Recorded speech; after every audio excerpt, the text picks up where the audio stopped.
mutant kind has begun.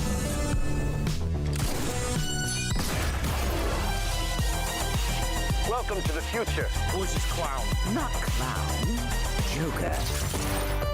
Avengers! Assemble. Nobody tampers with the equipment except Tony Stark. Good idea. United, the Avengers are strong. Hawkeye, hands off. Fool! Have you forgotten my invincible magnetic power?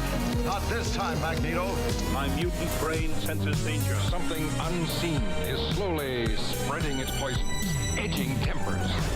Think carefully before you do this. You filthy criminals. 5, 4, 3, 2, 1. Welcome to episode 68. Eric, I almost called you Erica, and I don't know why. I think I was trying to say another word. I wasn't trying to call you Erica. I heard Eric, and I was going to say something else, but it came out like I was saying, Eric, what's up? Thanks for being with us. Thanks for hanging out. Anyway, welcome to Two Fat Guys Pull List episode, dude. Episode 68. I don't know, man. We might. All right, thanks, guys. We'll talk to y'all later. Later, bye. Just kidding. Anyway, welcome to Two Fat Guys Pull List episode 68. We got a little bit of business to talk about before we get started with the show. We got some really good comics though this week, so it's gonna be an awesome show. Anyway, let me double check our audio. We got desktop. We got mic. All right, now I know that people can hear me.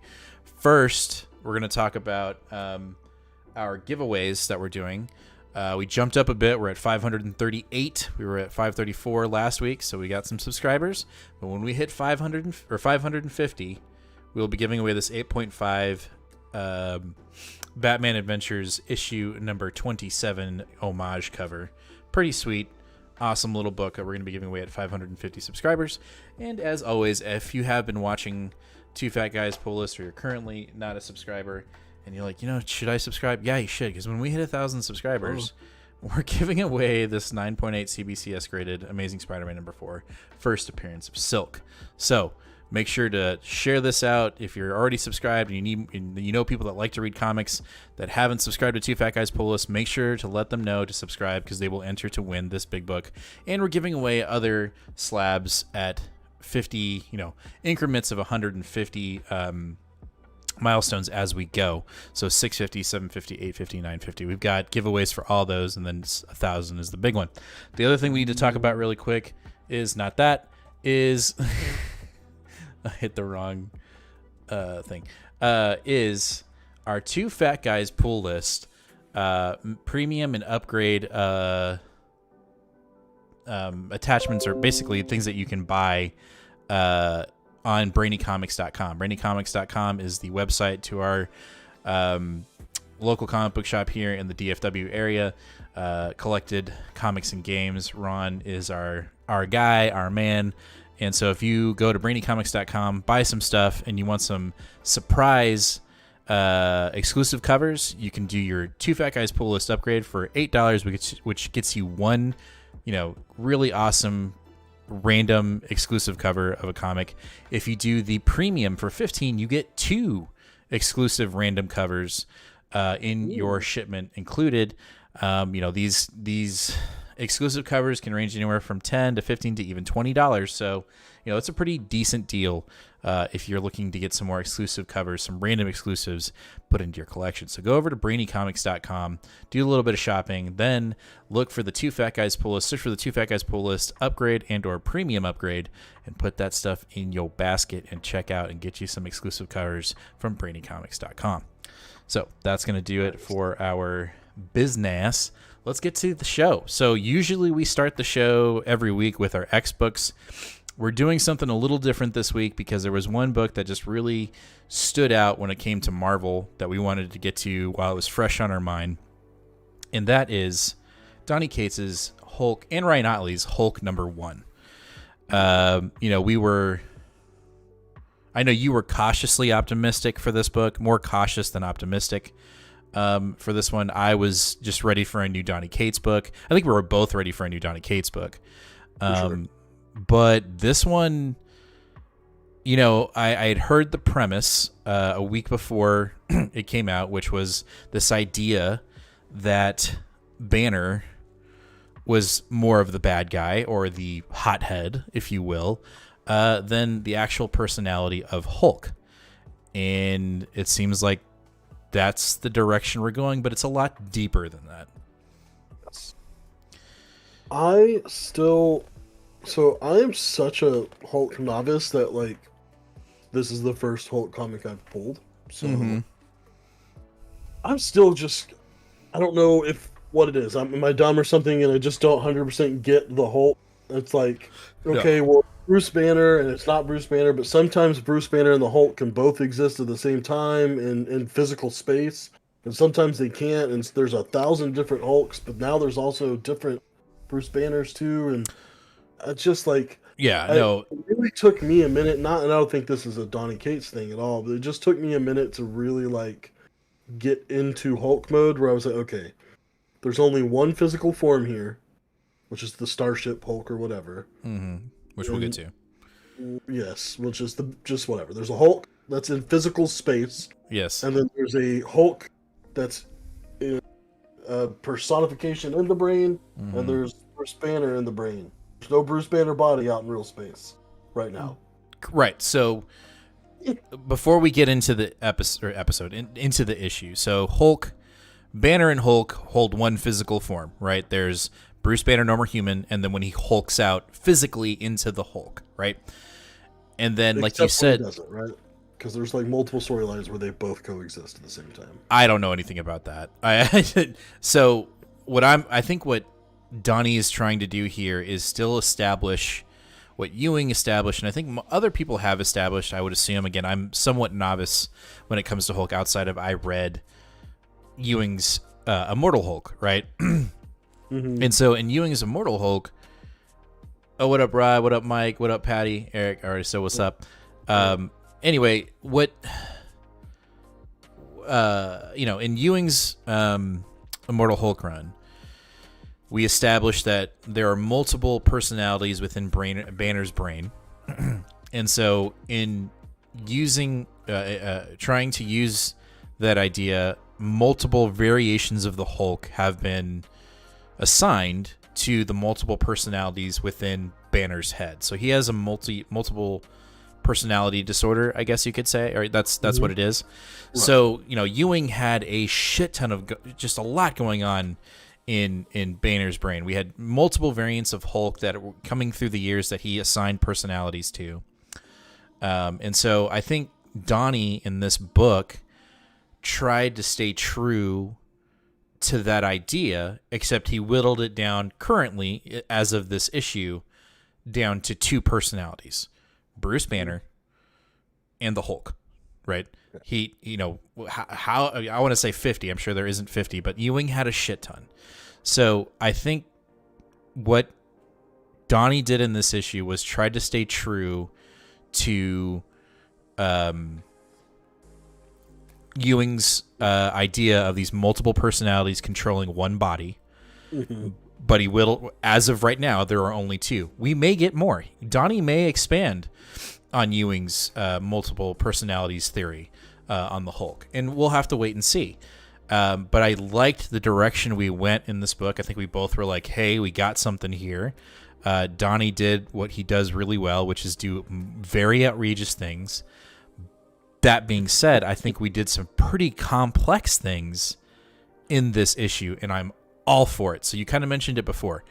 Banner has turned the physical form of Hulk into a spaceship Hulk, right? And the cockpit, or the pilot of Spaceship Hulk, is within the psyche of Bruce Banner and Hulk, and that is Professor Banner. And then the engine that is running Starship Hulk is the actual rage of the Hulk. So that's, if we wanted to get to the meat and bones, just the bones of this issue, that's the idea behind Donny Cates' new Hulk. Sounds badass, right? And where it gets complicated, but I think it's really cool, is Banner using his brains, also knowing his cosmic shit and knowing somehow magic. He has devised a system to control the Hulk within the psyche of his own body. It's fucking weird. It is weird. So it's really weird. Yeah. You know, I what I liked about this issue is it was classic Donnie, outrageous. What I also liked is we didn't get any of the pages from Free Comic Book Day, right? We didn't get, you know, like that thing stands alone. If you want to, like they mention it in this book and it's like, go read Free Comic Book Day. I loved that. So we have already, like if you are already, you know, it's kind of, you know, if no one read that and you picked up number 1, you're a little bit confused, but you can either read it on the app or you can try to find an issue of Free Comic Book Day. But I loved that we didn't get any, we got all new pages from Ryan Otley and Donny Cates, and I thought that was amazing. Obviously, get it out of the way now. Ryan Otley is perfect for, I think, this idea. And we'll get into a little bit of Ryan Otley talk after we get through this issue, but essentially the Hulk is Banner is trying to figure out a way to last as long as he can as the controlling personality for as long as he can, because he knows the Hulk will outlast him. So he's just trying to stay in control as long as possible, right? Is that Yeah, I mean, that makes sense, kind of. Right. So you know, he's done multiple things to figure out a way to stay, you know, in control, and he's got this new idea of being within the psyche of himself, using the rage of Hulk as the engine, and he's getting ready to go cosmic, right? Basically, the Avengers are trying to stop him from doing whatever his plans are, and he's getting ready to go out into the dimensions, whether it's into the actual space cosmic or if he's getting ready to jump cosmic multiverse. We don't know. It's about to get crazy. Mm-hmm. So I don't know. I enjoyed the issue. I don't want to give away too much, but we've got a lot of action in this book. I think we get a side of Banner that I kind of am glad we get. I like that he's finally saying, like, listen, I don't need any of y'all. This is all on me. Bye. You know, because he tried to do that once with Hawkeye. He had to depend on Hawkeye to kill him, and it didn't work. And the Hulk didn't let it work. So now he's going a different route, but he's not involving anybody. He's just doing it on his own, and we'll see if it's for the better.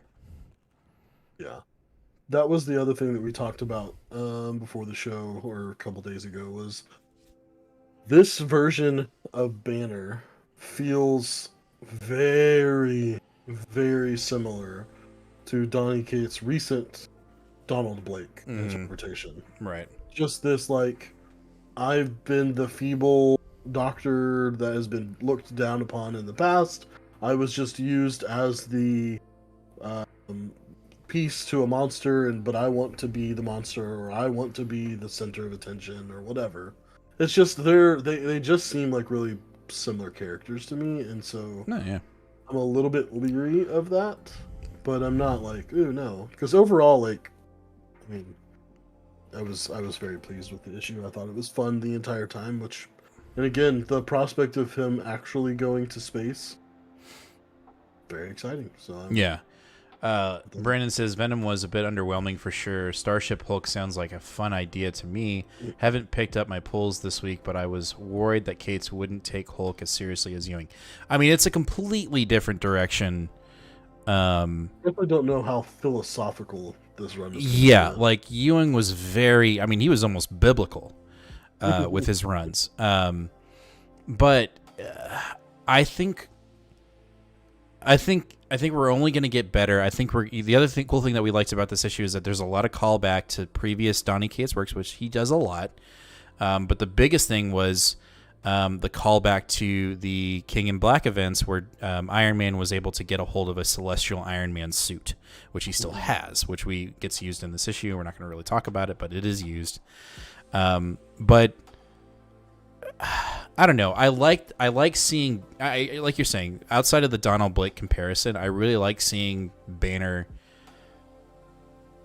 quite literally just saying fuck it. Like I am done. I need to figure this shit out, right? And maybe there will be a separation. Maybe by the end of this, we will get a separation of the two. Maybe there will be a physical separation of the two personalities. I don't know. I don't know where Donnie's going. I kind of like that. I like the idea of like I don't know where we're going.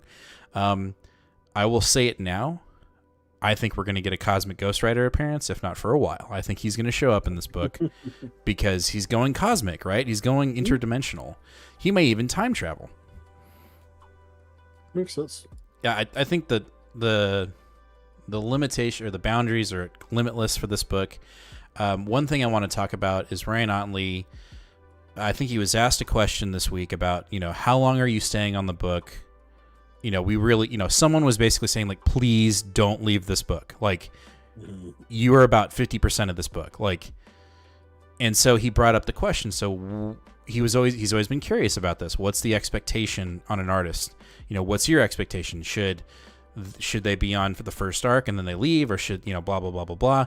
And almost consistently through the comments, everyone was like, no, we want a consistent artist all the way through. If there has to be breaks or if there has to be delays, we'd rather take delays than have inconsistency within the art, because it feels like you're not on the same arc, or you're on this like what's the word? Shit, I forget what they're called. Filler episodes, right? Mm-hmm. And we talk about this every week when we get our pulls. Like, God damn it, Nick Klein's not on the book, or Pepe Larraz is no longer on the book. He's going to be gone for 3 issues. Like, come on. And so I really am going to say this now. I hope Marvel and Ryan stay on this book. If there has to be delays because it's just too demanding, I don't mind waiting. I'm just going to throw that out there. I know you sometimes have a differing opinion about that, but for me, I'm on board with that. I just don't know, how would you feel if a Juan Cabal was on this book? I mean, you didn't choose the right person. I'd be fine with that. I want to throw somebody out there that's relevant. Like, okay, if he jumped on the book for 1 issue and then the next issue, okay, but let's just say this. So he's on the issue, right? Mm-hmm.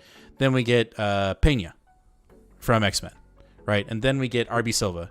And then we get some guy that did Justice League when we jumped off, and then Ryan Ottley comes back on. Wouldn't you feel... that I would not like. But if it was just like 1 issue filler of someone that I did like... Right. But if it's 5 or 4... If it's 5, it doesn't matter. If it's 5 of my favorite artists, I still don't want it. Okay, then let's just say shitty artists.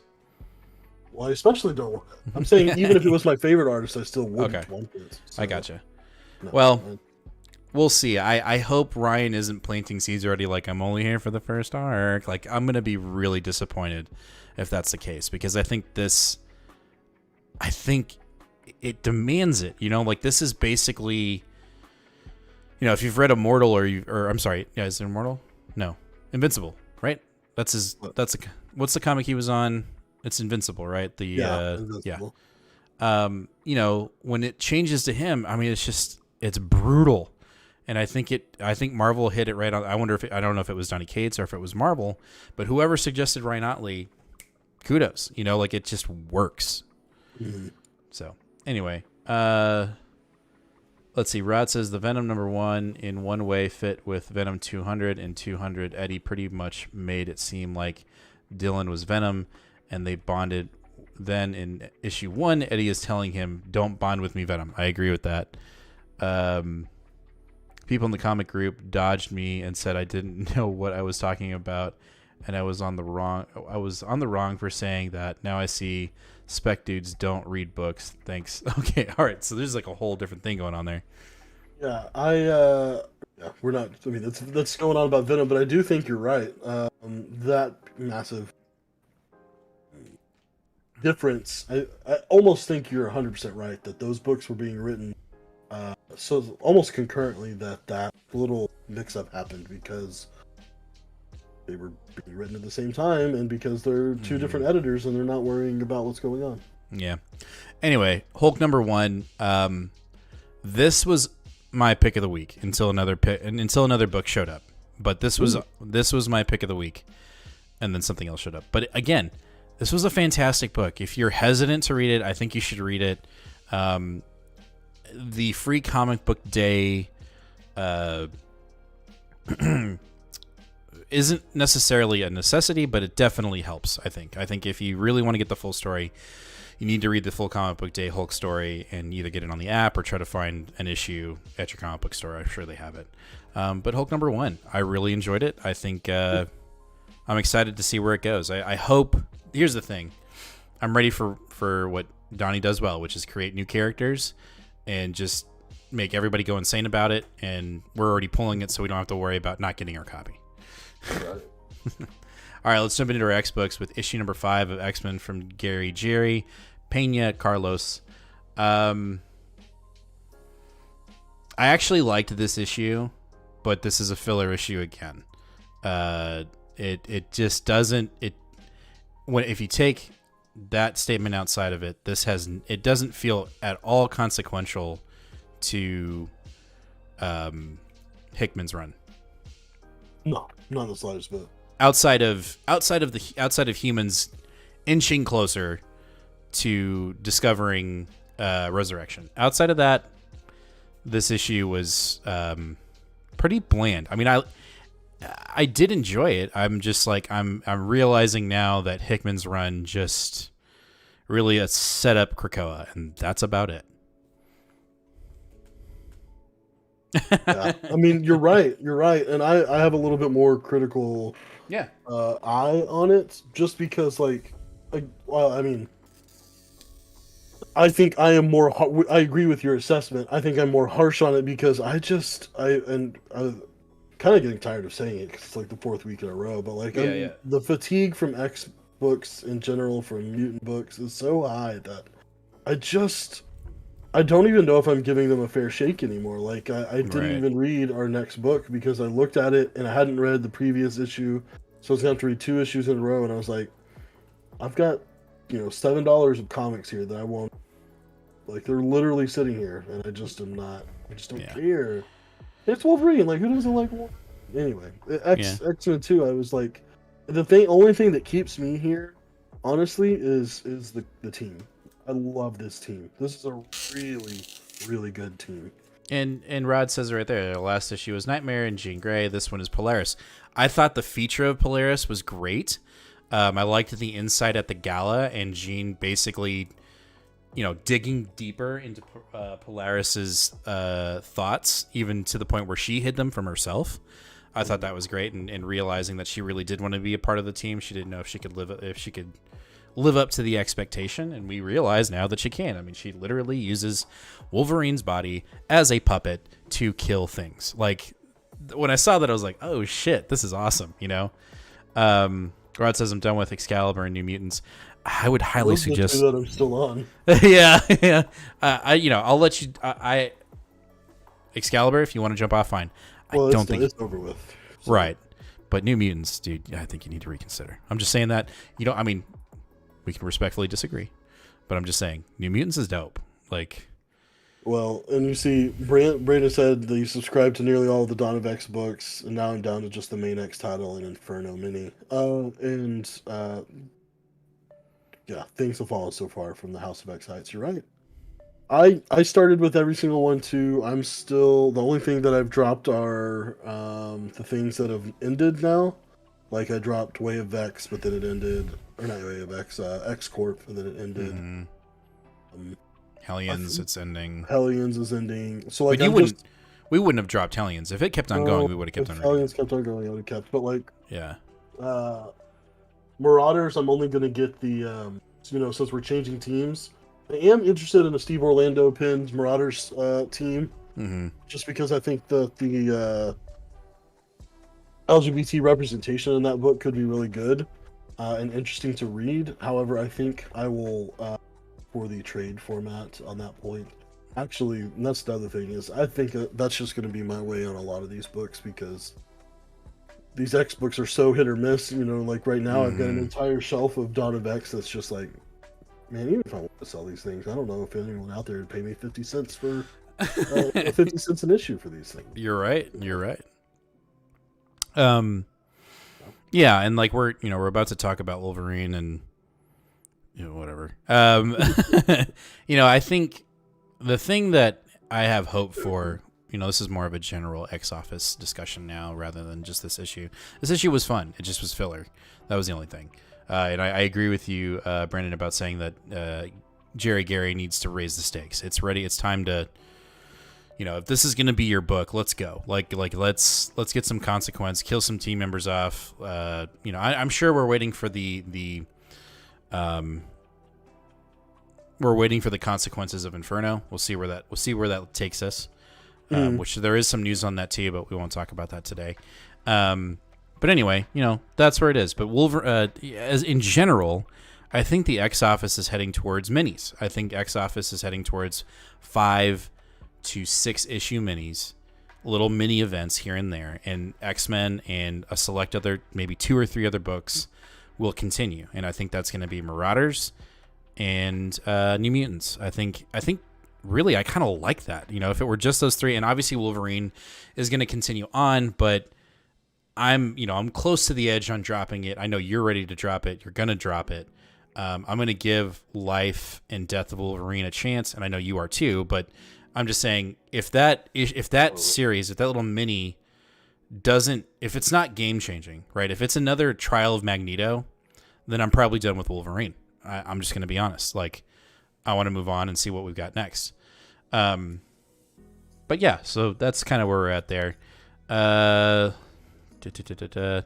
Anyway, that's X-Men. It just felt very fillery. Again, I think Pena did a great job of doing his best Pepe Larraz impersonation, but it was definitely when we went to the party, right? That was Carlos, and you could definitely tell the art change there. And yes. I just gotta wonder, did Pena not have enough time, or whatever. But I mean, the fact that we have 2 artists on one book, I don't know. I feel like that was the only, outside of it being a filler book, that was the only detriment to this issue, was just having 2 different artists. It felt like we were, I mean, I get it. It's like you're jumping in between times, so it makes sense, but it bothers me. Bothers me too. So, all right, let's talk about Wolverine really quick.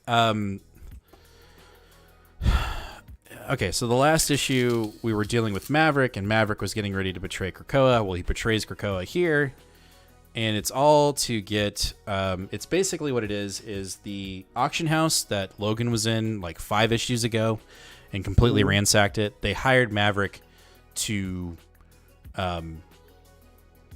take out Wolverine, or get something. They were after something. And so they're basically going to torment Wolverine from now on. That's their goal until they get everything they get back from losing all their shit from the auction house. And so that's really the issue in a nutshell. And we find out that Maverick really isn't betraying Wolverine. He has no conscience. He goes where the money goes. He's a mercenary. So he just, if Krakoa pays him more, then he wouldn't do it, right? That's the whole idea. So, yeah, that's about it.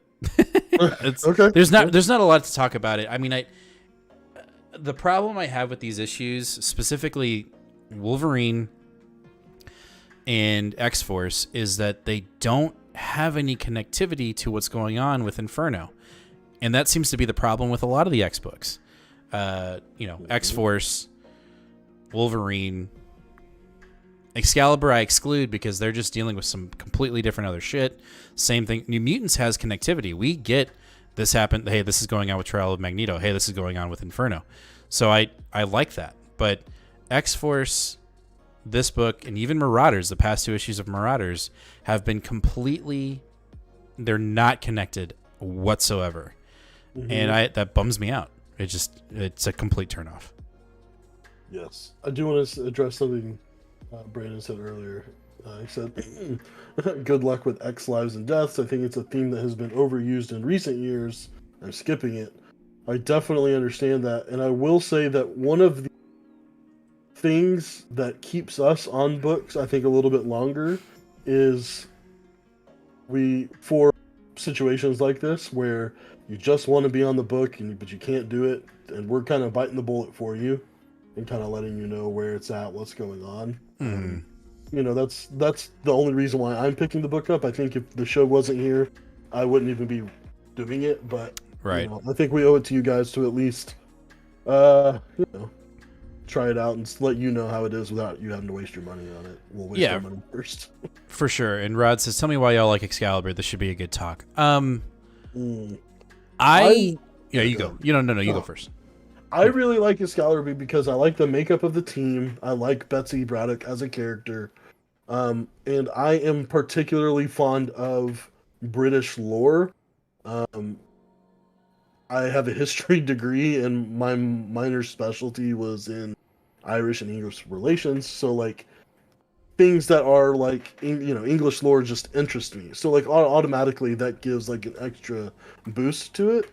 I also would consider Marcus Toe's artwork to be top 5 out of any of the artwork consistently in the Dawn of X titles. So, then the fact that he has consistently hit every single issue of 27 issues through over 2.5 years, I think is a pretty remarkable feat. So I think just seeing it through, there were times in Excalibur that I really felt slogging down.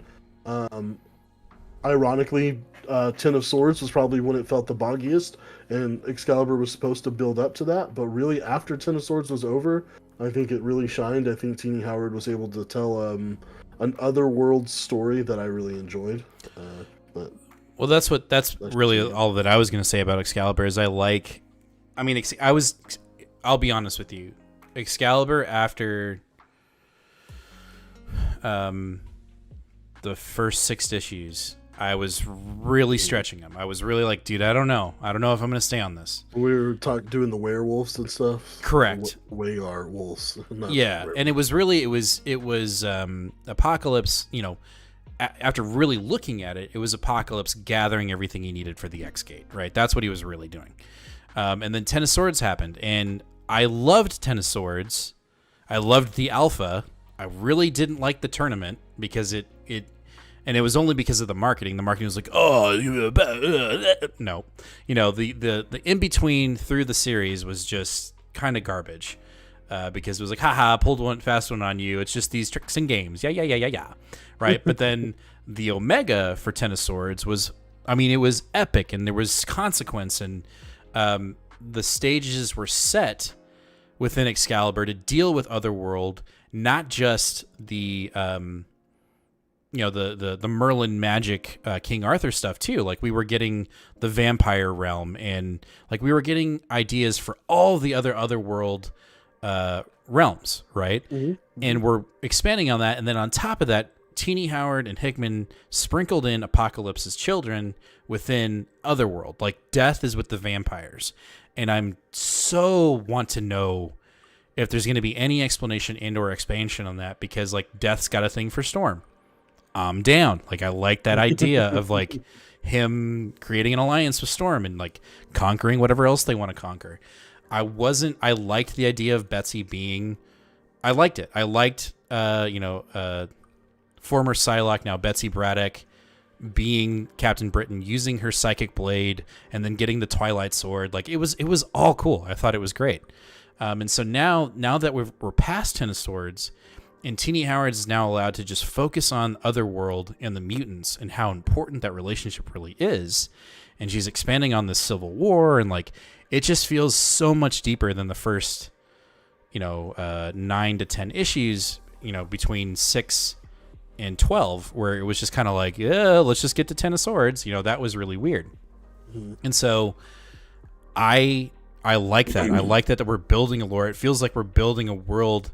Like, Hickman was like, here you go. And Tini Howard's like, cool, I'm going to plant the garden now.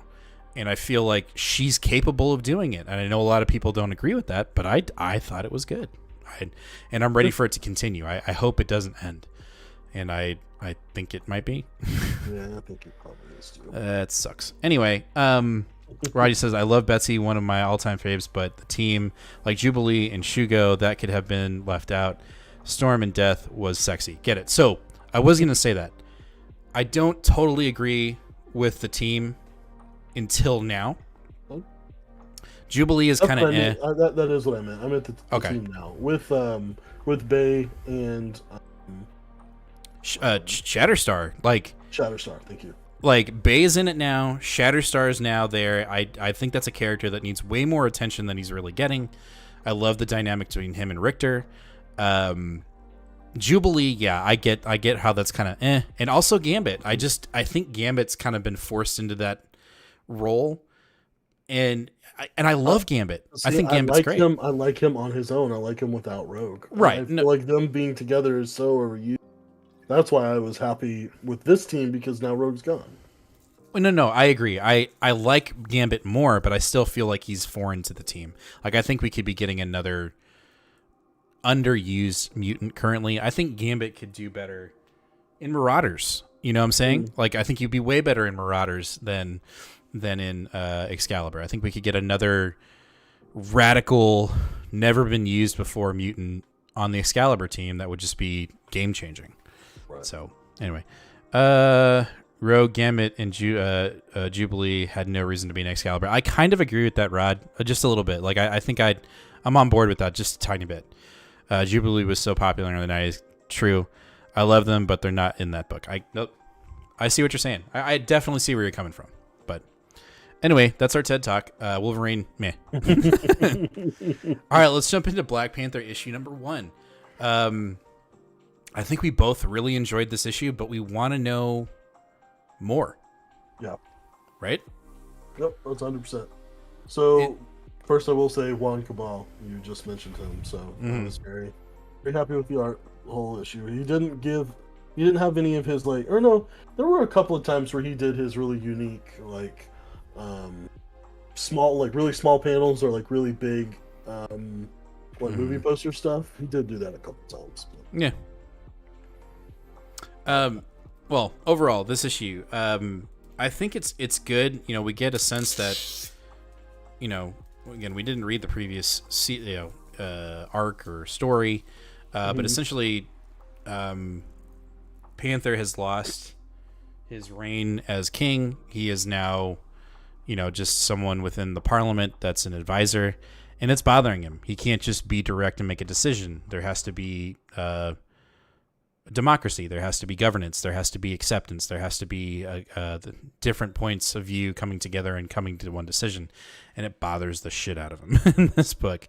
And so we find out some of his actions that he's taken care of outside of that since not being king of Wakanda anymore, and that is basically setting up secret super agent cells within the world in case if shit goes wrong with this plan to make Wakanda a more democratic state. That's this issue in a nutshell. I thought it was really good. But like you said before, all this is making me want to do is buy the, I don't want to butcher the author's name. Coates. Coates is, I want to get, when that omnibus comes out, I'm buying it. I'm buying it and I'm reading it. Just because I want to know how we got here. How did the Wakandan space empire get established? What was the decision making for making Black Panther no longer king? Why a democratic state? What changed? The other thing I'll say is this is my cover of the week. Yeah, it's absolutely fantastic. Wraparound cover too. And I'm ready for it's Adam Ross, right? I don't want to get my brain is foggy today. Alex Ross. I'm ready for Alex Ross to do some more interiors. I'm ready for Alex Ross to get his own book. And to just not gonna happen. No, I mean he's doing Marvels right now, so right, but I'm ready for more of an Earth X. I want to experience a level of an event by Alex Ross. I'm ready for it. But overall, I liked this book. I thought it was fun. I will be picking up issue 2, but it is on an issue by issue basis still. I'm not completely sold, but the only reason why is because I haven't done my homework. So that's on me. But it will be an issue thing. I don't think I'm going to pre-order. I'm just going to if Ron's got an extra issue, I'll pick it up. And then if it starts to drift, then we'll see. But that's where it is for me. Yeah, I've got the first 3 issues already pre-ordered because issue 2 or 3 is supposed to deal with Storm. That was the other thing I really liked, by the way, is the way the very last panel was a preview of what's coming. And it was am I ready? Preview panels of what's to come. You get a panel of Storm like fucking lightning coming out of her fingers, and he's like kind of cowered back. You've got a panel of him and Steve Rogers about to fight. You've got a panel of his I can't remember what his guardswomen are called. The Doja Malage. I'm totally butchering. You've got a panel of them. It looks like they're about to attack the 2 undercover agents that we just learned about in this issue. So it's like a lot of. It seems like we've got a lot planned ahead of what's to come. So I forgot about the Storm thing. So yeah, I guess I got up to 3 issues, and then we'll see where that goes. But overall, again, I thought it was fun. I'm interested. I'm definitely interested. So we'll see where we go with that. Nice. All right. After that, we've got The Death of Doctor Strange. We'll be quick on this one. You could not find your issue, so you couldn't read it, but I gave you kind of my bad. Of an abridged version. It's starting to get wicked crazy. That's all I got to say. This was, we get more explanation on the 3 mothers. We get a hell of a lot more explanation about their child and his ever-growing hunger. And the biggest drop on this was we find out that Doctor Strange's soul was stolen. So he was never able to really ascend when he died. And if the Sorcerer Supreme's soul cannot ascend, a new Sorcerer Supreme cannot be established. That's a big uh-oh when it comes to the Earth. And we really, we've been establishing this idea that Doctor Strange is way more important than we thought he was in the first 2 issues. Now it's like, we're fucked. We are totally fucked without a new Sorcerer Supreme, and his, captured soul comes to this realization. We also find out, and I don't know if this was established in issue 2, but we find out that he's got a timestamp. Like, he has a certain amount of time that he's on this Earth, and then he gone. So something's up. We're in some trouble here. We're not going to have Steven around for much longer. So, we get that establishment, and what we find out also is that his counter version of Doctor Strange, I forget his name, the guy that wears the green, the other sorcerer that wants to be Sorcerer Supreme. I can't remember. Anyway, he apparently stole when Strange died, he stole the Cloak of Levitation, and he stole the Eye of Agamemnon.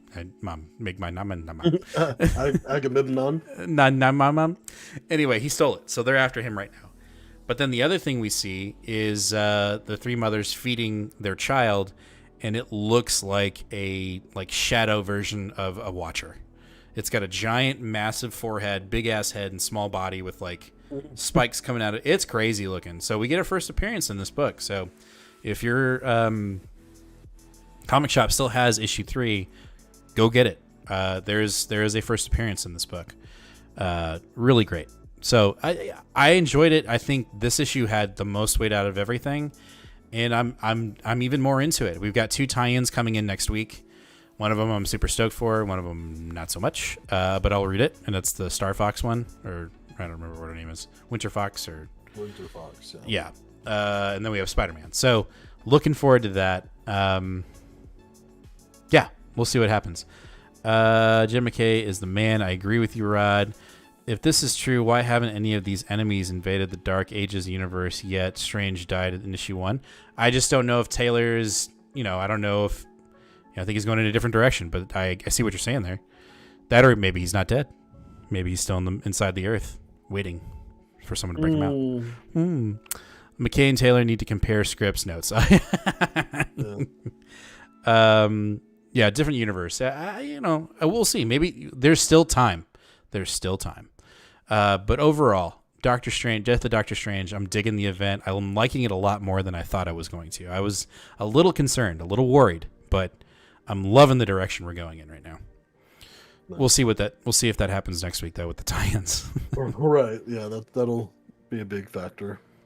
All right, next up we have Cosmic Iron Man issue 14 from Cantwell. Another good one. Right. I liked it. I liked it because we finally got an issue where it was Tony's singular voice, and he really establishes that enough of this pity party. I need to fucking figure it out.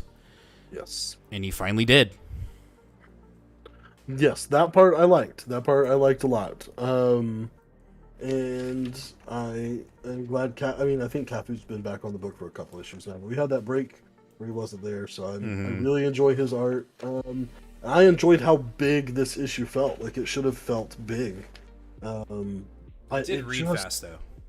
It read so damn quickly, like so quickly, and so I was just a little bummed by that. Yeah, I can see that. That's my only thing. Well, essentially we get Iron Man gaining the power cosmic, but he's booting up. Basically, his psyche is trying to figure out what to do with it. And we find out that Korvac is now endowed with the power cosmic, so that's dope. But this really was just a setup to the final appearance or official appearance of his new suit, which looks amazing.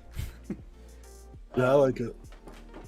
Hold on, sorry, I'm putting away these slabs. The one thing I will say is, and the thing I thought about is, like, I read the issue, read really fast. We really get a more deeper dive into Tony. The thing that I came away going, like, how is this cover? Alex Ross isn't coloring it, right? Or is he? Like, what? Like, insane for one, but then just look at all the, like, the buildings and the reflection, and just, like, there is so... Oh, you're talking about the cover? Yes. Yeah, he's coloring it. Yeah. Oh, he is? He does the whole thing. My God. Never mind, this is my cover of the week. Both of them, Alex Ross covers are my week. But this cover is just, like, I want this as a poster to put right between my light and my cabinet. Like, it just blows my mind. Like, I literally looked at it for like 10 minutes and just looked at it. Yeah, it's good. I like it a lot. Anyway. Yeah, to me the issue just read so quickly, and I felt like it was more of a visual issue for sure. And I felt like Cantwell wanted to have an internalized sort of psychological evaluation of Tony, and I think it just sort of missed a little bit. I don't think we got a lot of useful. I don't know. It was just sort of like, yeah, Tony's messed up. His dad was a dick. Whatever. The one thing I wish had happened, and you kind of mentioned it on our comic book haul video, was like maybe mention him being dead and being an AI. Like, I wish they would recognize that in this run. Like, it's almost like it doesn't exist. You know what I mean? Like, they would have been neat to, like, have had that mentioned in this whole idea of rebirth and healing and overcoming the shit. I think it would have been neat, and I feel like Marvel's just kind of like trying to throw that under the rug. Like, yeah, that was a really dumb idea, and you know what I mean? We didn't actually do that. Bye. Right, because like it's not even. It was kind of mentioned in Jason Aaron's run, and then it just went nowhere. Like, it's gone. What was that event that Slots did? That Slot did? Iron Man 2020, right?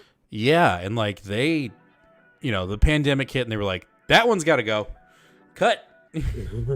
I'm surprised they still released an omnibus of that. Did they? I didn't even know that. Yeah, it's Stan Slott's whole run. His Iron Man 1 through 20, and then the Iron Man 2020 event tagged into it. I see. It was on like 4 different websites, Black Friday deals for like $30. I almost picked it up. But My God. Like, nah, I'm good. All right, after that, we've got Thor, issue 19 from Johnny Cates. So we get 2 Johnny Cates books this week. Genuinely loved Nick Klein being back on the book. Please stay. I know he's on for the next 5 issues, and then we'll get another break. Whatever. But we're getting ready to, I would assume, establish a new character in the God of Hammers. But I kind of feel like we know where we're going, right? I don't know, do we? I think all roads lead to Thanos. Oh yeah. You know what I mean? Like I hope I'm wrong, but I feel like Eternals has set up Thanos as the new head of the Eternals. which I'm sure Donnie is aware of. Donnie set up the death of Thor with Thanos holding Mjolnir with the stones infused in it with a black gauntlet that looks like it's from the King in Black. That's my only gripe. Is like I feel like we someone killed the dwarves that created Mjolnir. I think we know who did it. I think it's Thor. I'm sure I'm wrong.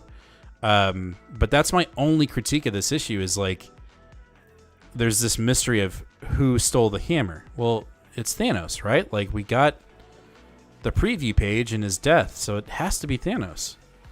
It doesn't have to be. Well, what do you? I guess you're right.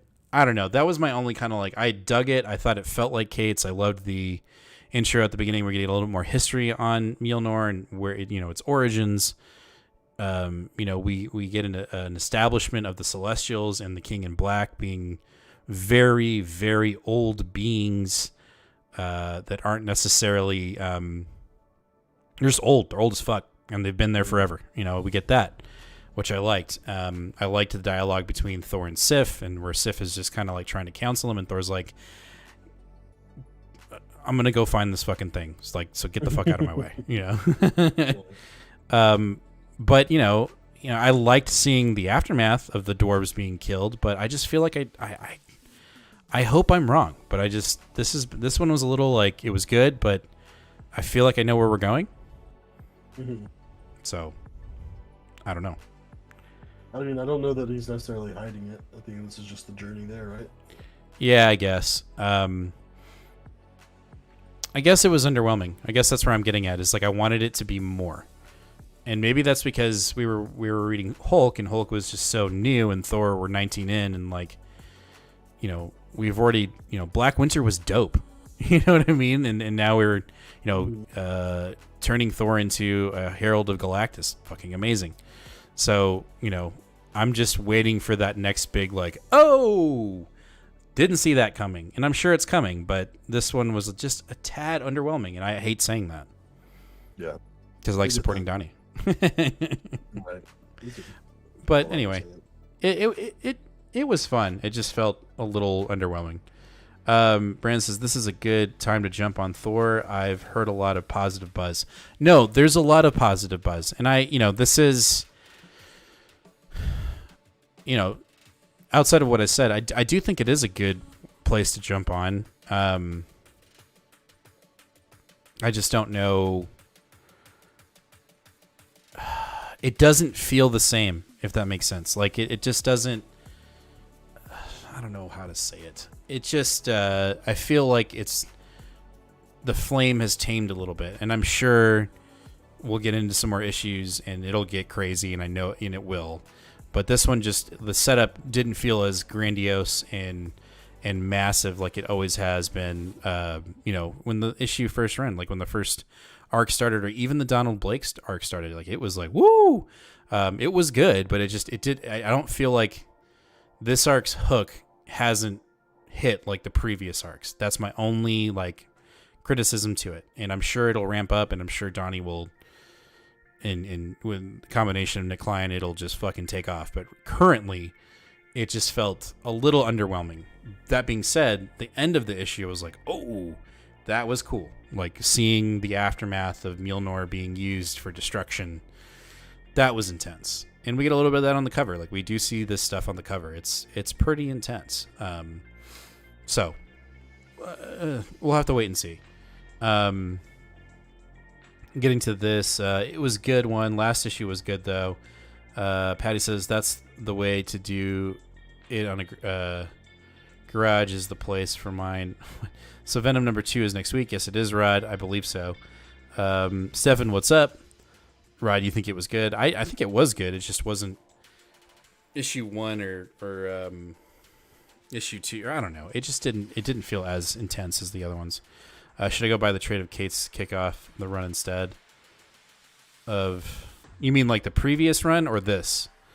Everyone hated Donald Blake arc, but it was one of my. No, dude, Donald Blake arc was fucking fire. I thought it was one of the best ones.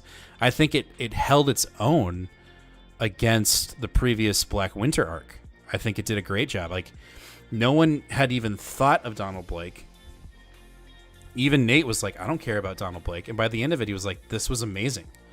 So, no, I think the Donald Blake arc was... The bar was low, and then it ended up being a fantastic arc. And I'm sure this will happen with the God of Hammers arc. It's going to take some time, I think. Stephen says, subscribe to Shuffle Wizard. Jim pulled the coolest Gengar ever. Yes, I did. And we'll take a little break because I think next we're going into our DC. So let me talk about that really quick. If you're not subscribed to Shuffle Wizard and you like watching people just open Pokemon packs and seeing if they'll get cool cards, I pulled the craziest cards last week. I picked up some Vivid Voltage, and then I picked up a box of Fusion Strike, and I got to show this off. Like, I have to show this off really quick. So let's go to Top Cam. So this is a little preview of what you might see on Shuffle Wizard. I pulled this bad boy. So this is the rarest card in the pack outside of the Mew, which I pulled the week prior. So I've got both of the rarest cards. I pulled this one last week. Absolutely insane. And then I've been trying to get Elsa's Sparkle, the trainer card. I pulled it last week too in the same box. So I pulled this card last week. This one's worth like $40. Insane. And then I pulled this one because I just like it. I think it looks cool. It's a secret art full of rainbow Scizor VMAX. Just looks absolutely stunning. Anyway, Shuffle Wizard. Go check it out here on YouTube. Subscribe. We're going to pull some cards next week. Not a lot. We're not doing a full box, but it's going to happen. So go over to Shuffle Wizard. Check it out. Let's get back to the... What? Brandon said, my son is quickly pulling me into Pokemon, so I'll probably be paying more attention to Shuffle Wizard going forward. Getting sucked in quickly. Same here. Stefan, I feel like Thor is heating up. There was about 3 issues after Donald Blake arc that was kind of bland. I guess that's where like I'm still back there, and I just need to refocus and readjust because issue 19 was good. I just felt like I was still back there for some reason. Yes. 16 and 17 were kind of weird, and then 18 was the Throg issue, though, which was like, oh yeah. Yeah, that was cool. Now we're doing some shit. I just wish Nick Klein had been on that issue, if anything. But we can't get one. I'm sure Throg will show up in this 5-issue arc of Hammers. So, all right, let's jump into DC, and we're going to start off with Batman Detective Comics issue 1045. We're still dealing with Vile.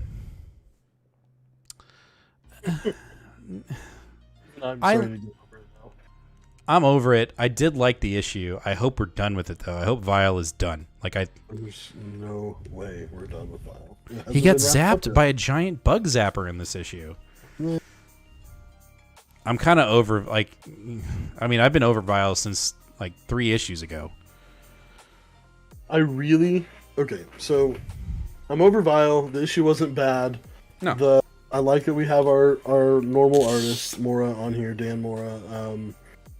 I really, really did not like the inconsistency of Nightwing just happened to be in the Magistrate spaceship and was like, oh yeah, you need some electricity? Yeah, I got you, no worry. Okay, yeah, alright, see you later, we're actually taking this bitch down.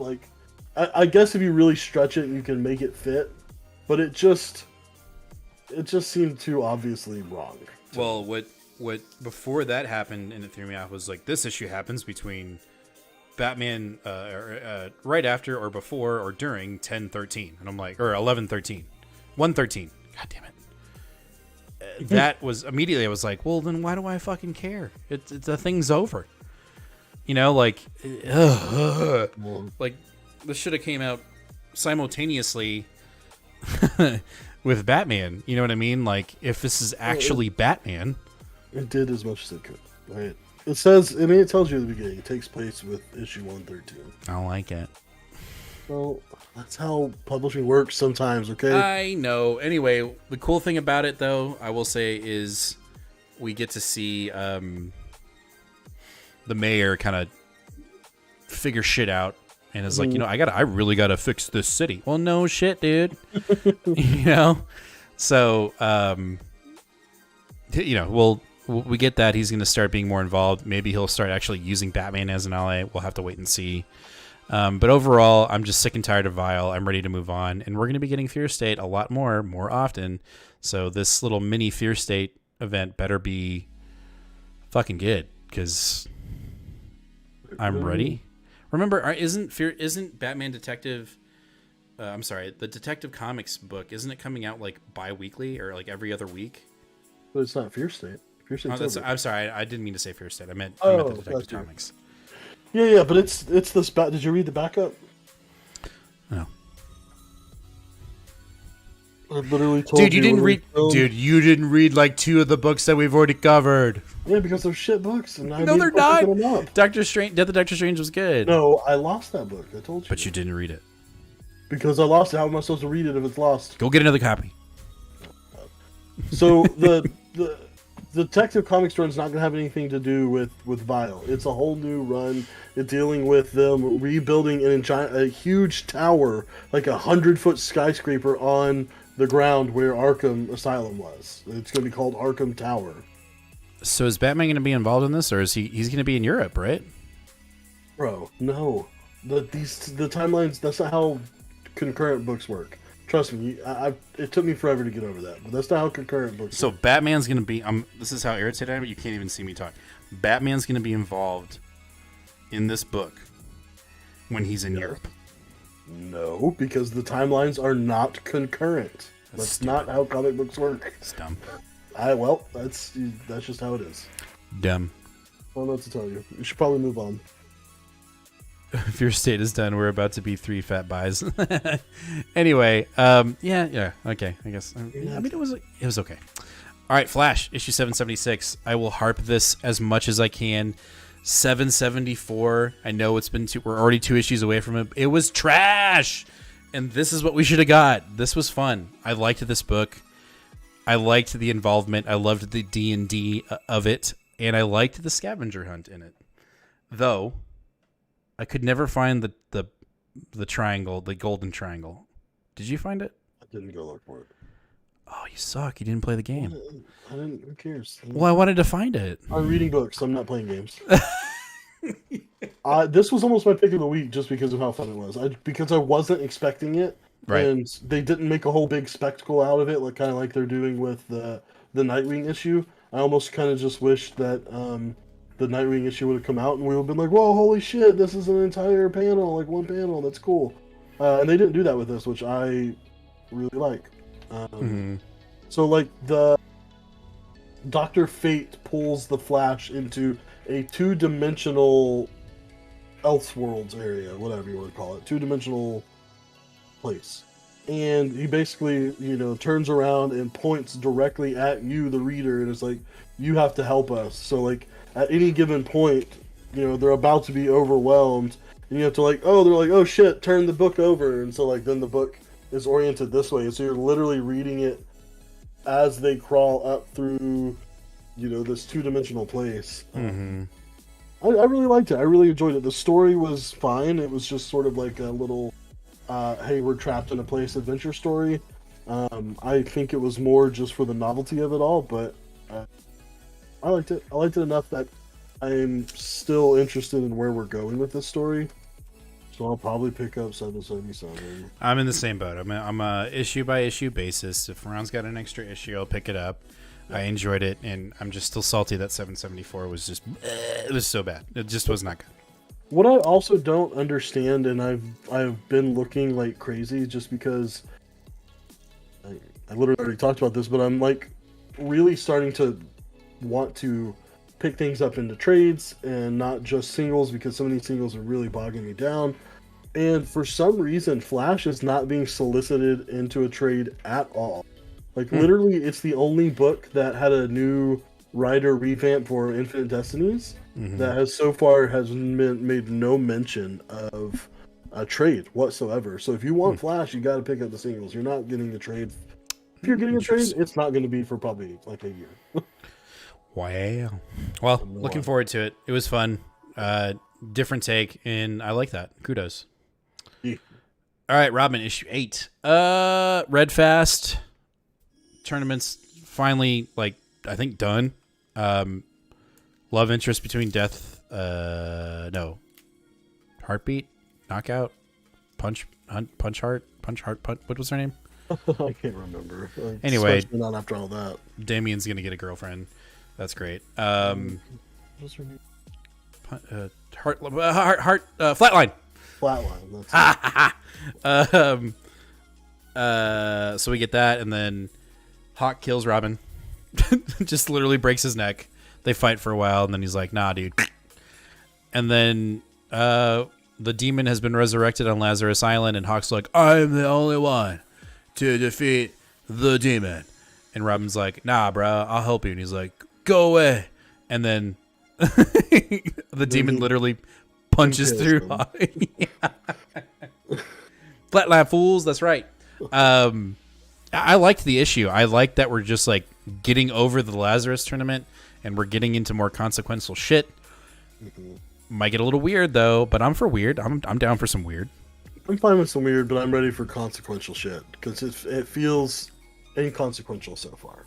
It's true. I'm ready for. It seems like the part of this was supposed to be the finally having Damian Wayne reckon with his torn family history. And, you know, he's half bat good. He's half the devil spawn or whatever the hell they call him. So like, I thought that's what we were going to be doing way earlier than this. So I'm glad that it looks like we're getting that wrapped up. Yeah. You know, again, I'm still holding hope that this is how we resurrect Alfred. I'm sure it'll happen. It's gonna happen anyway. I do like the prospect of Robin and Flatline hooking up. That'll be dope. Read manga together. It's gonna be great. But overall, it's fun. You know, this is nowhere near my I'm gonna drop list. I'd say it's pretty much middle of the pack right now. Yeah, there's no problems with this that would make me want to drop it. Let's talk about DC versus vampires.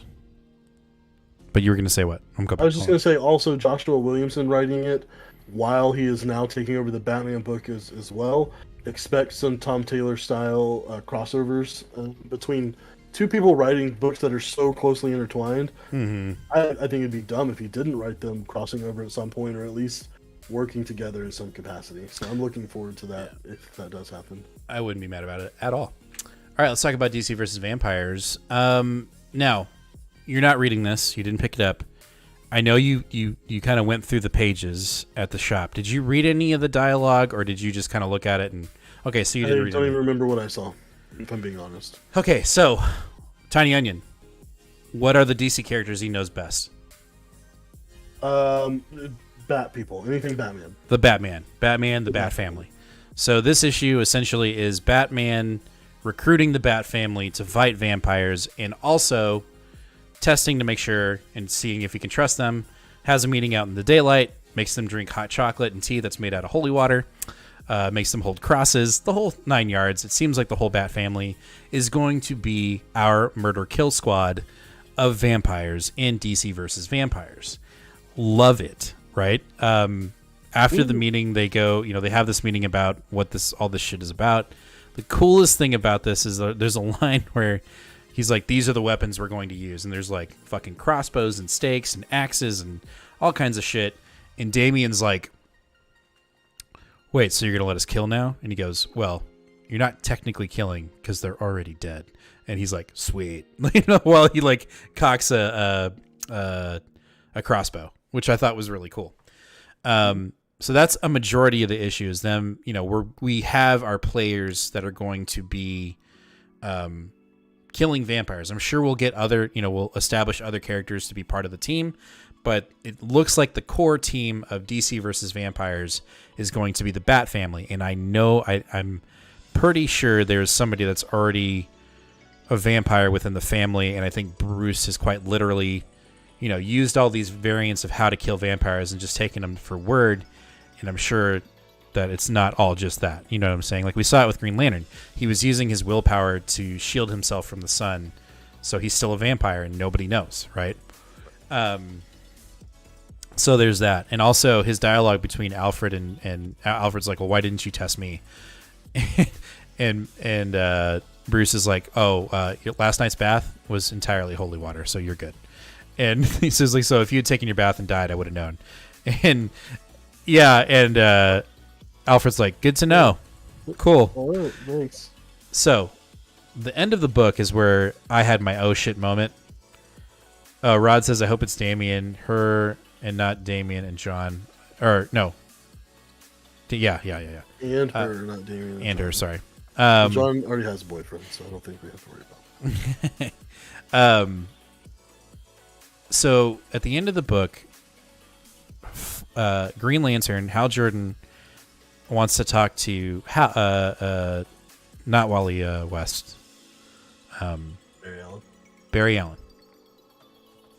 And they have this dialogue, and they go to a beach, and Flash is trying to figure out why he wants to talk, and he's like, "Listen, man, you're my number one. Me and you are solid. You're my best friend." And they start having this conversation, and he's like, "And I tried really hard to vouch for you." And Flash is like, "Yo, what are you talking about?" And he's like, "And I argued with the elders. I tried to get them to turn you, but they said that your metabolism." Your hunger would never cease. You would want to feed constantly, and you would run the world dry. And Flash is like, dude, what the fuck are you talking about? And Hal is able to capture Flash in his willpower and basically say, I wanted you to join me as a vampire. I tried to convince the other vampires, the elders, to turn you into a vampire, but they said, because you're the Flash, you would never, like, you as a vampire wouldn't work. We'd end up losing our food supply because you'd want to eat everybody like that. So they have to kill you. So Hal basically apologizes to him and says, I'm sorry, bro. I really wanted to conquer the world with you, but you have to die. And he crushes him to death. That's what happens at the end of the book. It is the oh shit moment. But when he said that line, like, your hunger would be what's the word? Insatiable. Unsatiable. Because because his metabolism would go so fast, he would just eat everything. That's when I was like, you got me. Like, I liked the Bat family being the vampire hunters. I thought that was great, but that last scene really hooked me.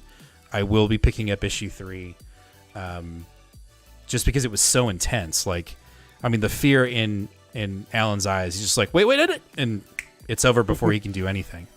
Smished. So, yep, just smished. And Hal's genuinely upset. Like, he's like, I really, truly wanted to conquer the world with you. So he had to kill his best friend. Pretty intense. So it's pretty fun. I think it'll get an issue 3. It's still on an issue by issue basis. I'll tell you right now, the next comic we're talking about isn't Task Force Z. I will not be picking it up. So spoilers. Ooh, wow. It didn't do it for me. But DC versus Vampire survived another week. We will see it next month. Yes. All right, let's talk about Radiant Black. Yeah. Some independent books. Push the button. That's the gas. Oh, okay. Pick of the week. Nice. Yep, it's my pick of the week. It's so colorful. My God, the artwork is fantastic in this book.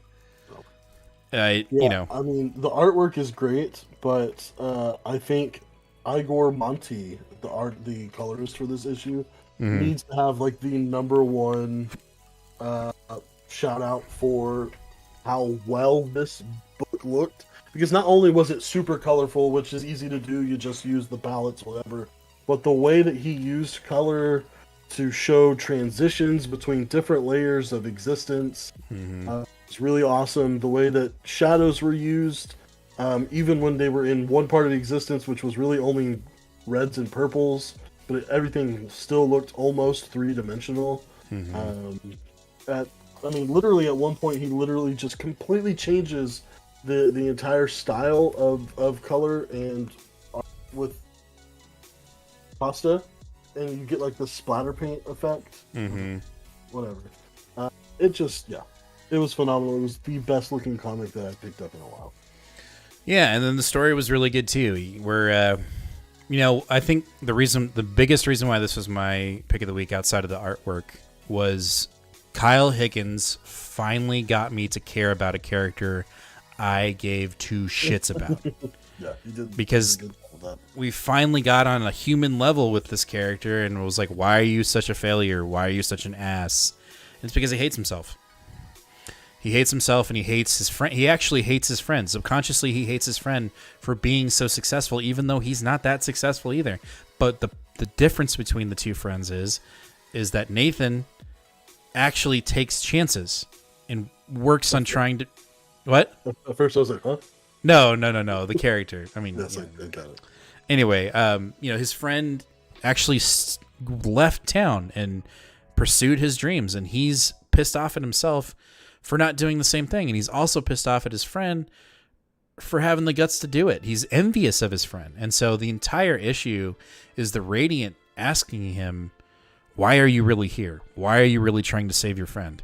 And he lies. He lies and lies and lies, but I don't think he realizes he was lying until it was the absolute moment that he actually had to make a decision about why he was there, to save his friend. The question I have is, will Nathan be resurrected, or will he be the Radiant Suit's voice? Yes, that is what I'm curious about as well. And I was asking myself, which of those would I rather it be? And I don't know. I really don't know. At first I thought for sure, I think he should be the Jarvis in his head. Like, I want Nathan to be like, sort of like, he's alive but subconscious, it's not his body. And then I was just like, man, I don't know. Like, I don't know if that's what I want. I kind of want to see how Nathan would be as his own Radiant, because we really didn't get, like, I mean, we got to see how clumsy he was and how ridiculous he was, but like, could he be better with what's his name, like, sort of training him? And could they? I don't know. No. Very, very excited for the. We want Nathan to be the Green Ranger. We want Nathan to have the Dragon Flute. We want Nathan to resurrect the Dragon Zordon, and we want him to ascend to be the White Ranger and have the White Ranger dagger and the tiger. We want it all. We want the movie. We want. This is Power Rangers. But, that's what we want. No, you're right. I think the Jarvis idea would be cool. I'm sure that's where we're going. But man, would it be dope if Nathan was his own Radiant, and shit, maybe he takes the dude that the robot consumed. Maybe he takes that. Maybe he becomes the dude with the saber and the cloak and, the guy that kicked their ass. Wouldn't that be cool? I'd be down for that. This book gets better and better, and it almost pisses me off because I was ready to write this book off when Nathan died or was in trouble. God damn it, Higgins. Now I like it. I think it's a great book, and I highly recommend picking up the trade and then jumping into, the next issues after that. I think it's a fun book, and I can't wait to see where it goes because I know cosmic shit is coming. Like, I know we're getting ready for intergalactic warfare. We've seen previews for it already, so I would be shocked if we didn't get there. Right. And I'm pretty sure, I'm checking right now just because I don't want to speak out of turn. Let's see. The first trade is already out, and it's one of the awesome $10 image, like, introduction trades. Mm-hmm. So literally $10 gets you the first 6 issues. And yeah, it came out really quickly after the 6th issue, and so we get issue 12 in January. So I bet you're going to be looking at a volume 2 probably early February, right before issue 13 comes out. So really, I would say pick up issue 1 if this series sounds good to you at all. $10 is a pretty damn cheap investment, and then volume 2 will be right around the corner. You won't have to wait long for it. Nice. We'll see you later, Mike. Thanks for hanging out with us. Oh, and Calvin, I saw you. Why'd you forget about the show? Why'd you forget about the show, Calvin? What's going on there? He's busy, man. No, I get it. Anyway, Radiant Black, that's the gas. Pretty weak. Yep. Anyway, let's talk about our last book, which you read, and I didn't. Yes. House of Slaughter, issue number 2. Oh, God. Oh, no. No, not... I just have a lot of emotions, or a lot of thoughts about this book. Okay. So, we haven't reviewed issue 1 on the show, so I'm just going to go ahead and I read both issues together. Mm-hmm. So, just as the quickest thing, if you're not reading Something is Killing the Children, which, I mean, you've got to know at least something about it. Kids manifest monsters, and there's this secret order that fights them. Mm-hmm. in the most simple of terms. That sounds good. This is a secondary book that is focusing on a character, Aaron, who dies halfway through the arc of Something's Killing the Children. That knowledge is pertinent to this book. That's not a spoiler at this point. The writing expects you to know that. But basically this book is a little bit of a backstory on Aaron, but you're also getting a backstory on the house itself and the order itself. So you have the House of Slaughter, which is Aaron and Erica's house, then the Order of St. George. And then of course we're getting glimpses of different masks as well. We've got, we really see a lot of previews for white masks in here, which are hunters, but they hunt in packs. Whereas the black masks, Aaron and Erica are solo hunters. And we get introduced in the first issue to the character, I don't remember his last name, they just call him the Butcher because he comes from house in New Orleans whose name is Boucher, but of course that's just French for butcher. And so he is trying to leave that house to come to this house, which is something that is not typically done. In this issue, we actually see his initiation. He has to refight his monster, which is in his totem. So whenever you get introduced into the Order of St. George, you have to fight your monster and defeat it and capture it and put it into a totem that you carry with you. It talks in there and stuff. It was that part of that scene was really awesome because the thing busts out and it just starts immediately talking shit to him right away. It's like, oh boy, this was unwise. I'm going to fuck you up. Like, this monster's so excited that it's been, unleashed. But we really get to see what kind of fighter that the Butcher is and what kind of character he is. And he actually befriends Aaron instead, even though he's a white mask and not a black mask. He has to room with Aaron because there's no other room for white masks and yada yada. Well, they eventually become friends, and in the first 2 issues, you realize we're getting flashbacks. You're led to believe that Aaron is on a hunt. It makes you feel like it's the hunt from Something's Killing the Children. That's what you think the whole entire time. And then in this issue, we find out, oh no, actually, this is in the future, not from Something's Killing the Children, but future from the main story. And he is hunting Jace. Thank you, Rod. He is hunting Jace. So that is the person he is out to kill. It is not a monster. It is Jace itself. So something has happened, and we're going to find out in between from them literally going, oh, and not only do they become friends, it is hinted that it's going to become something more than that. Because Jace has bad nightmares, and at one point Aaron climbs into bed with him and helps comfort him. Now, that doesn't necessarily mean it has to be anything sexual, of course, but that they are going to be close people, like whether that is a romantic relationship or just a friendly relationship, we don't know. But they're obviously very close, so the fact that Aaron is being sent to hunt him is a big deal. Gotcha. On top of all that, the final page reveal is that Jace is not just living out in the woods. He's living out in the woods with his monster out in the open, released from its totem. Oh. As a pet next to him.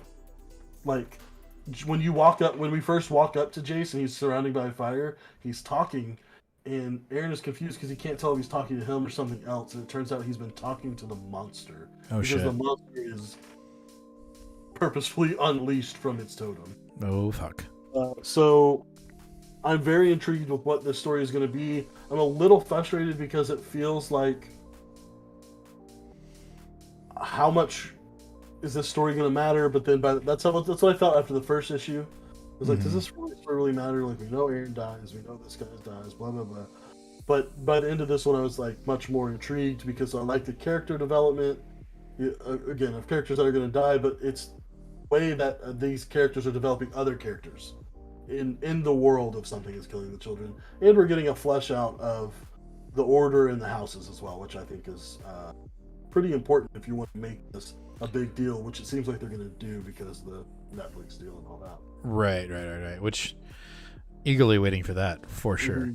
Also, by the way, go ahead. Oh, I was just going to say, I think his name's Chris Sheehan, but the artist took over this book. I was wrong. I said on the hall that Werther Dell'Edera was going to be doing the first arc. He just did the first issue. And I got halfway through the issue before I even realized that. So Chris Sheehan is doing an amazing job at both emulating Dell'Edera's style or layouts, but keeping his own style in there as well. I thought it was very good. Nice. Almost my pick of the week. Oh, like this close. Oh, yes. So, got some reading to do. You need to get caught up. Yeah. We'll get there. All right. Well, that will be our episode. What am I saying? That is episode 68 of Two Fat Guys Pull Us. Join us next week on Wednesday for our new comic book haul for the week of December 1st. So payday. Payday. Also, hit up Shuffle Wizard. We're going to be pulling some cards. I currently have 5 packs of Fusion and 10 packs of Evolving Sky. This will probably get some more here. We'll see what Ron's got. Just to see what we get, just to have some fun, just to do a little bit of shuffle fun. But as always, please hit that subscribe button, hit that bell, give us a like. We need all of it. We're trying to get to 1,000 subscribers, but first we're trying to get to 550. So if you know somebody that's into comics and they're not already subscribed to Two Fat Guys Pull Us, send them our way. Make them, force them, hit that subscribe button so we can give away the slab and we can just get closer to giving away Amazing Spider-Man issue number 4. So that's going to do it for tonight's show. We'll see you guys on Wednesday, and then sometime next week we'll see you on Shuffle Wizard. Stay safe out there, guys. Make sure, as always, to read more comics. We'll see you guys next week. Bye.